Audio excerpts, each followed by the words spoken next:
అతిశీని ముందు పెట్టి కేజ్రీవాల్ నడిపినటువంటి కథ నడుపుతున్నటువంటి కథ మీదన ఎక్స్పర్ట్ పార్థసారథి గారి పొట్లూరు గారికి సంబంధించిన ఒక కథనం చూద్దాం.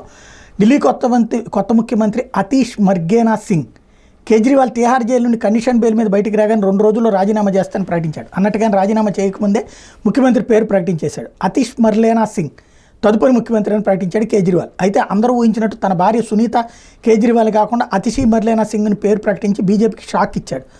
ఇకపోతే అతిషి మర్లేనా సింగ్ అతిషి వరకు బాగానే ఉంది కదా, మరి ఈ మర్లేనా అంటే ఇంటి పేరా? కాదు.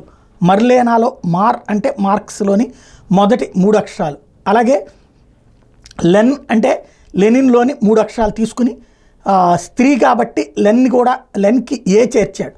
మార్క్స్ లెనిన్ 2 పేర్లు కలిపి పెట్టారు అతిషి తల్లిదండ్రులు. అతిషి మర్లేనా తల్లిదండ్రులు విజయ్ సింగ్ మరియు త్రిప్తా వహా ఇద్దరు ఢిల్లీ యూనివర్సిటీలో ప్రొఫెసర్స్గా పనిచేశారు. అఫ్కోర్స్ ఇద్దరు కమ్యూనిస్టులు, అందుకే కూతురికి మార్క్స్ లెనిన్ల పేర్లు కలిసి పెట్టారు.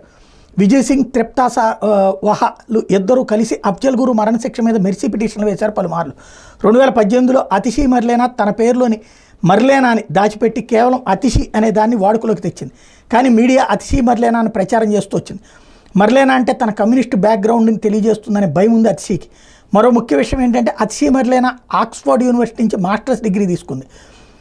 2019 లోక్సభ ఎన్నికల్లో తూర్పు నియోజకవర్గం నుంచి ఆప్ అభ్యర్థిగా పోటీ చేసి బీజేపీ అభ్యర్థి క్రికెటర్ గౌతమ్ గంభీర్ చేతిలో 4,77,000 ఓట్ల తేడాతో ఓడిపోయి 3వ స్థానంలో నిలిచింది. 2020 ఢిల్లీ అసెంబ్లీ ఎన్నికల్లో ఢిల్లీ సౌత్ కల్కాజీ నియోజకవర్గం నుంచి పోటీ చేసి బీజేపీ అభ్యర్థి ధరంబీర్ సింగ్ మీద 11,422 మెజార్టీతో గెలిచింది.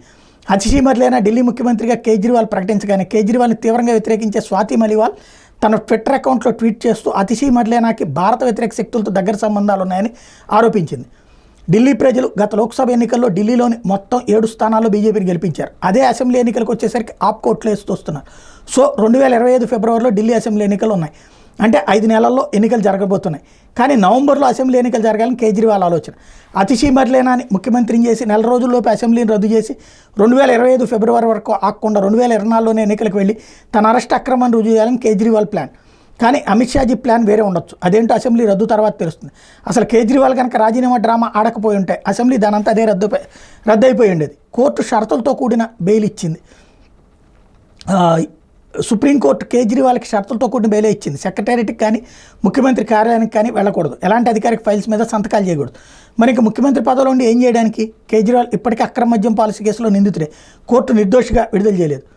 మరోవైపు డాక్టర్ల తీవ్ర హెచ్చరిక ఏంటంటే బీపీ షుగర్ తరచూ అదుపు తప్పుతున్నాయి కాబట్టి ఆందోళన చెందితే అవి మరింత అయిపోయి పరిస్థితి అదుపు తప్పే ప్రమాదం ఉంటుంది. కాబట్టి విశ్రాంతి తీసుకోమని సలహా ఇవ్వడం రాజీనామాకి మరో కోణం. కానీ ఆప్ నియంత్రించే రిమోట్ కంట్రోల్ బ్రిటన్, అమెరికాలో ఉంది. సదరు రిమోట్ కంట్రోల్కి వ్యక్తులు ముఖ్యం కాదు కాబట్టి అతిషి మర్లేనాకి పూర్తి అధికారాలు అప్పచెప్పని ఆదేశాలు రావచ్చు. అతిషి మర్లేనా వయసులో చిన్నది, పైగా కమ్మీ కాబట్టి దేశ రాజధానిలో బీజేపీకి వ్యతిరేకంగా చురుగ్గా పనిచేయగలదు. సో కేజ్రీవాల్కి విషయం పరీక్ష. అతని పదవితో పాటు పార్టీ కూడా చేజారిపోవచ్చు. తట్టుకోగలడా?